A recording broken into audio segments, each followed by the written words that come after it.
wonderful persons. Here I am again doing the AMA-ing. You continue to ask me all these questions, so I'll never get to all of them, but I'm going to get to some of them. So here you go. D_Lario_US. Where did you get the inspo for Disasterina's accent? I used to think it was real LOL. Love from Brooklyn. I'm an artist. I've been an artist all my life, but there was a period when I decided, fuck art. I can't get anywhere. I'm not good at getting in galleries, not good at getting to know people in the art world. So I was like, fuck art, I'm going to do my own thing. And the thing I was going to do was some comedy sketches that I had written up, but I never did anything with. And I started a comedy channel on YouTube, which you can still go and see. Cold Sluts on Fire! I started to do the writing and the directing, but I realized it was a lot easier for me to just do characters, so I started doing characters. I realized the most important thing about changing yourself as into another character is the voice. It's not the look, it's the voice, it's the mannerisms. So I did some experiments, and one of these experiments was to put something in my mouth when I spoke, or to put my tongue in a certain part of my mouth when I spoke. So I forced my tongue to the bottom of my mouth and I kept it there. And I noticed a strange little accent came out of it.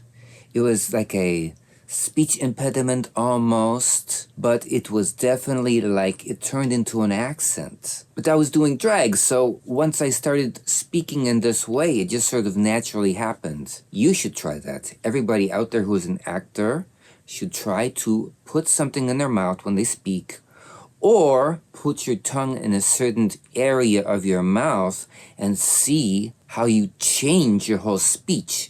Because when I put the tongue on the bottom of my mouth, I had to speak in a certain way. And there were certain words I could not speak correctly. Over the years, the severity of that has diminished. If you see the first few videos of Disasterina, it is very difficult to understand what she is saying. I am lamenting the passing away of many thousands of an unknown man's sperm cells as they heroically swam upstream, only to be dashed against the pillars of Sodom. Over the years, I figured out a way to make it a little more comprehensible. L.C.7507, what can you tell us? I live for you, sis. Well, I can tell you anything for the right price, but the right price for Disasterina is usually free. You should probably stop watching TV, go outside. If it's raining, go and frolic. If it's a lot of sun, then you go and sunbathe, and maybe you play catch with a dog, and that there's no such thing as Atlantis. That's bunk. Jack the Aries. Who did you bond most with on Dragula, and what's your experience like on Titans vs. Season 2? Well, my apartment mate in the hotel was a Bora, which is really good for me because I was already friends with them. So they're really easy to get along with, and they're super thoughtful and creative and driven. So it worked perfect. But also, there were some people I'd never met. I really did like Blackberry a lot. I had some feeling that I would like them. I don't know why. We bonded a bit. And then I recently went down to Houston for their viewing party show. That was a fucking blast. So I had a great time with Blackberry. I love you, Blackberry. Let's see, who else did I bond on there with? You know, I talked a lot with Loris. And Loris is a local LA'er, but we never got super friendly-dendly over down here. Talking with them on the set was pretty fun. I got to know a little bit more about them. So there you have it. So in Season 2 of Dragula, I don't think I knew anyone. Let me see, did I know anyone at all? Oh, I had met Victoria before, but just at a convention, and I did a little interview with them, which you can see on one of my early videos. Hello, hello. Now I'm here with two fantastic, spectacular drag queens. That's Dave who calls DragCon. Now what are your names? Opulence Black. Victoria Elizabeth Mercy. You did so stunning and wonderful. Thank you. I didn't really know any of them, so I kind of got my drag family, associates, my close drag friends right there at that one moment, really during the promo shoot. BB something. So, where did you hide the body? I don't hide the body, BB. I show everybody. See back here? Don't you want to put your hand on that? And, right up in there and caress it and stuff, don't you? That's what you want to do. I know how dirty you are.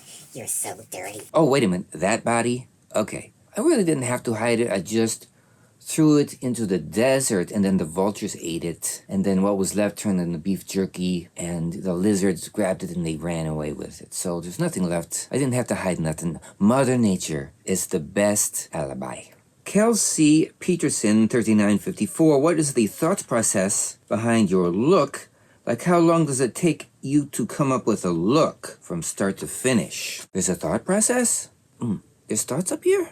Ouch! I get inspiration from just about anything and anyone. Watching TV or just driving down the street, going into a store. An idea, it slips into my head. I'm an artist. I've been an artist all my life. And these ideas that they come into my head. At first they're welcome.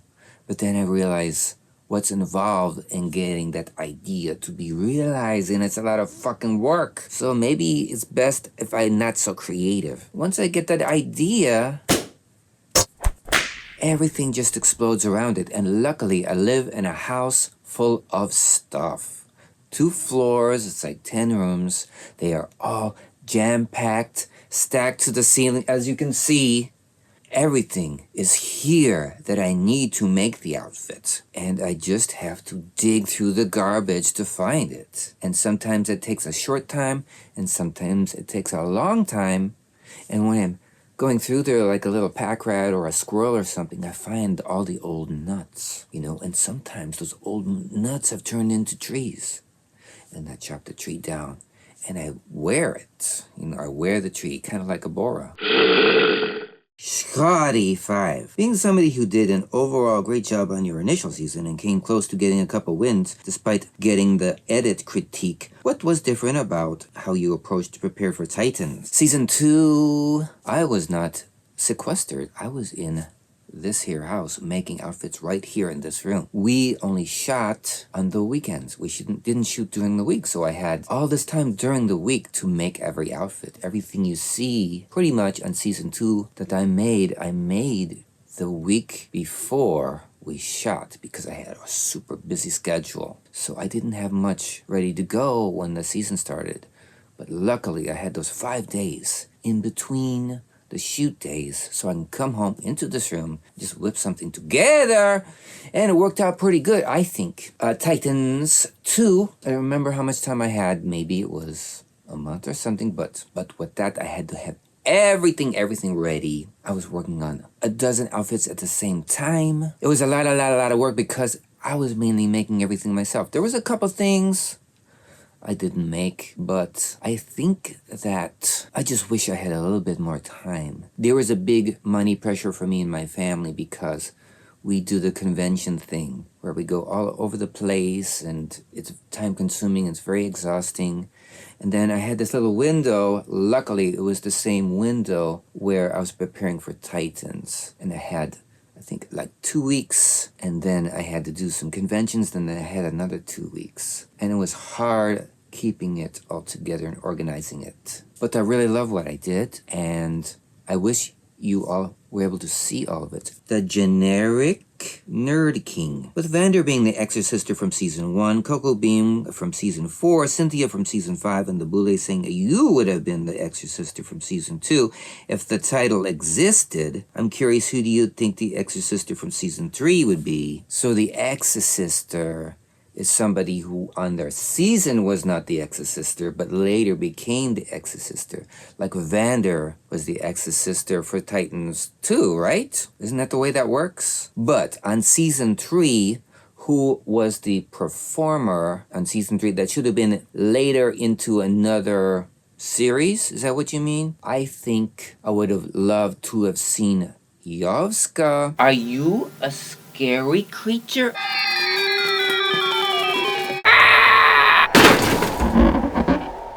Oh my god, I'm sorry. I didn't know it was pollinating season. Yovska be the Exorcister because they're so zany, super funny.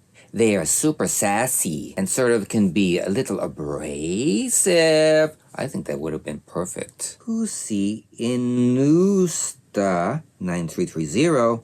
Would you mind if I astral projected myself into your dreams once you fall asleep on your big fancy bed? Would you even be able to prevent it once I gaze into your mind, your soul? Yeah, keep an eye out, bish. I'm coming. Take a number, sit down. I'll get to you. Also, be careful what you wish for. I don't know if you need to go into my subconscious. It's kind of complicated in there. It's a little messy. It's very humid. Julio Cajano 6045, sending you lots of love from Brazil. You're incredible. I'd like to know more about your trips to Burning Man, and I wanted to know if you like listening to Psytrance. Well, you know, Psytrance and Burning Man kind of go hand in hand. It's sort of like a journey into the subconscious. It's very fleeting. For me, I've been there 10 fucking times. I don't have very many specific memories that last. It could be that, you know, all the drugs I did and everything like that, and so many times you get confused on what your experiences are. The cool thing about it is like the environment. The place that is set up, there's nothing living there. It's a dry lake bed. It's completely flat. And it's not sandy. It has this dust. And when the wind picks up, there's a whiteout. And that's all part of Burning Man. Without that environment, it wouldn't be the same. It's like 110 degrees in the daytime, and it's like 45 degrees at night. They build the 5th largest city in Nevada in a week. Things happen there that you don't understand. And because everything's so nonsensical and over the top, sensory overload 24/7. So it's a jumble. And it's a playground for artsy idiots like me. So I loved going there. And when I went, that was the first place I ever went to cross-dress in public. And it was very liberating, and I felt very safe there, and I felt I can be a freak there. And I was a fucking freak. And that really led to me being a freak in other ways, in other places. Olivia Pickering 2561. Hi Disasterina, I'm loving this series. Thanks for sharing and entertaining us. I've heard you're pretty into health. Can you speak about your philosophy on well-being and nutrition? I want to do what I'm doing for as long as I possibly can. So the best way to ensure that is to do healthy things. I'm a YouTube fanatic, and I am on there all the time looking up different methods and different supplements and different devices that sort of prop up my decrepitude and make it a little less intense. When you're my age, you have this thing called inflammaging, where you're getting older and then the inflammation builds up over time, and it's not good for you. So there's a few things I've done that can take the edge off. You can't go back in time. You can't be like 20 years old anymore, but you can help yourself have a little bit more energy. One of the things I couldn't recommend more to everybody is hydrogen-infused water or hydrogen gas inhaled. Follow me on this. The smallest atom in the universe, it only has 1 electron. And because it's so small, it can go through anything. And you know, NASA, when they build their big spaceships and they have the fuel tanks that are like 3 inches thick of steel, the problem they have is that their liquid hydrogen fuel evaporates through the tank. So hydrogen can go through anything, including and importantly through the body's tissues. So when you put a little bit of hydrogen in your body, and you already have hydrogen in your body, but you put a little bit more in there by drinking some hydrogen-infused water, then the hydrogen is going to outgas. And when it outgasses, guess what? Pulling some fucking science on you. When it outgasses, it likes to attach to what? What does hydrogen like to attach to? It likes to attach to oxygen. So that hydrogen finds the oxidative stress. It finds the free radicals, which are oxygen-related species. It attaches to them, and it turns it into water. And you pee out the inflammation fucking brilliant. Everyone looks so young. Except for Disasterina, she kind of looks the same now, but still looks great for her age. It's that Looks hydrogen great water. well, yeah.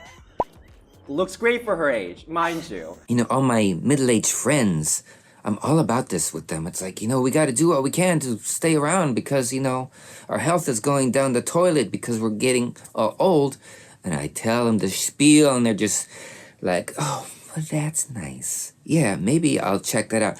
Maybe I'll check that out. I'm giving you the key to a healthy living. Come on, what is your problem? People who are like early 20s, maybe they don't need it. People who have, though, any kind of ailments with your stomach, with your lungs, with your mouth, with your teeth, if you drink the hydrogen impregnated water, it'll help it all. I mean, I don't have to go to the dentist anymore. I don't have any fucking cavities anymore. I used to have a rash on my face after I got the 3rd RNA inoculation from the COVID. A rash just started growing on my face. But the thing that got rid of it was the hydrogen-infused water. And I don't have no aches and pains. I'm a older middle-aged person. I don't have no fucking aches and pains. Why? Because of the hydrogen water. Also because we do this thing called an HBOT, hyperbaric oxygen chamber. Look it up. If you can afford it, you should fucking do it. Also, look into, there's a zillion supplements out there, but there's certain ones that are like super good as far as like the inflammation, like glycine and N-acetylcysteine. The body is like a seesaw, right? Or it's like a Lady Justice. So you put something down there, this thing goes up, so you gotta put something over here. So it's all about the balance, right? Oh. Ooh, the hydrogen water is getting my horny. Oh.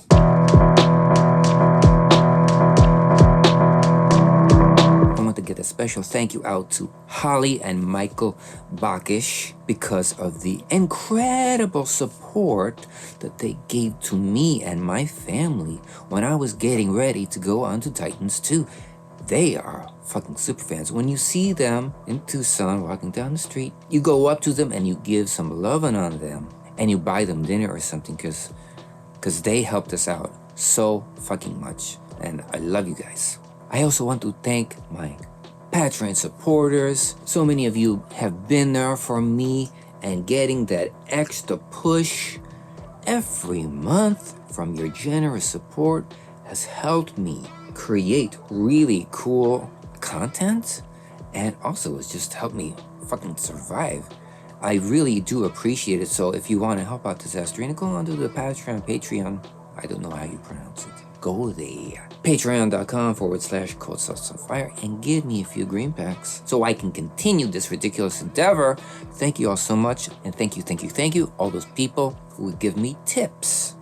A lot of people just gave me tips because they like what I do and they just want to help me out. And I think that's so wonderful.